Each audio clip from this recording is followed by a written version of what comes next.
దానియేలు గ్రంథం 9వ అధ్యాయం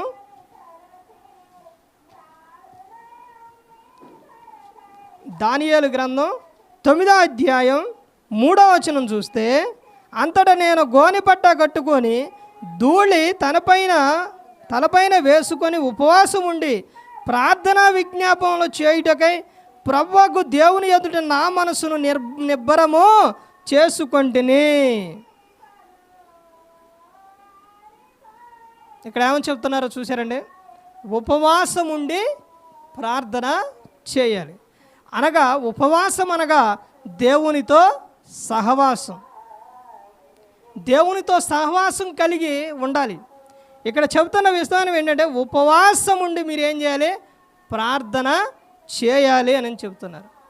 ఒక కుమారుడికి అపవిత్రాత్మ దెయ్యం పెట్టినప్పుడు అది శిష్యుల వల్ల కాల. అప్పుడు యేసుక్రీస్తు ప్రభువారి దగ్గర తీసుకొచ్చినప్పుడు యేసుక్రీస్తు ప్రభువారు గద్దించగానే అది పోయింది.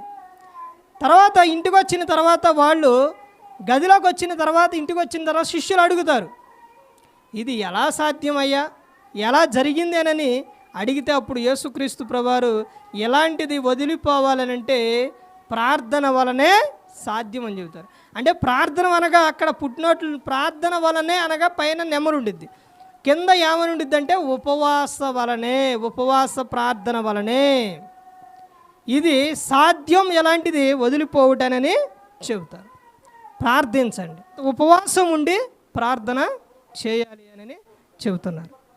ఇలా ప్రార్థించండి. ప్రతి ఒక్కరూ కూడా ప్రార్థన ఉండాలి. కుటుంబంలో ప్రార్థన అనేది ఉండాలి.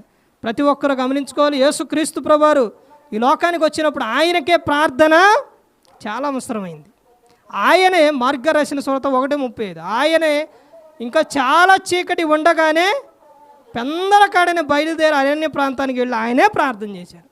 హెబ్రీలకు 5వ అధ్యాయం 7వ వచనం, శరీరధారి అయి ఉన్న దినములలో మహారోదనతోను వేదనతోను కన్యలతోనూ దేవుని యందు భయభక్తులు కలిగి ఆయన అంగీకరింపబడి. ఇన్ని విధాలుగా యేసుక్రీస్తు ప్రభువారు ఉన్నారు.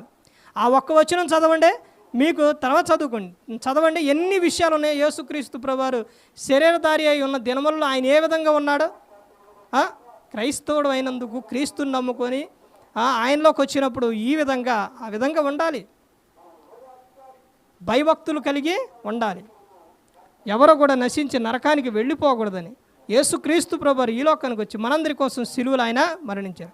ప్రతి ఒక్కరు కూడా దేవుని యందు భయభక్తులు కలిగి పరిశుద్ధాత్మ మాట వింటూ హృదయశుద్ధిని కాపాడుకుంటూ క్రీస్తుని పోలి నడుచుకున్నప్పుడు ఈ లోకం విడిచినప్పుడు పరలోకానికి చేరుకుంటారు. మరి ఈ విధంగా నిలబెట్టి మాట్లాడించిన తండ్రి అయిన దేవునికి కృతజ్ఞతాస్తుతులు చెల్లిస్తూ ఇంతవరకు శ్రద్ధగా ఉన్న మీకు ప్రభు పేట హృదయపూర్వక వందనాలు చెల్లిస్తూ ఈ మాటలు ముగిస్తున్నాను. అందరికీ వందనాలండి.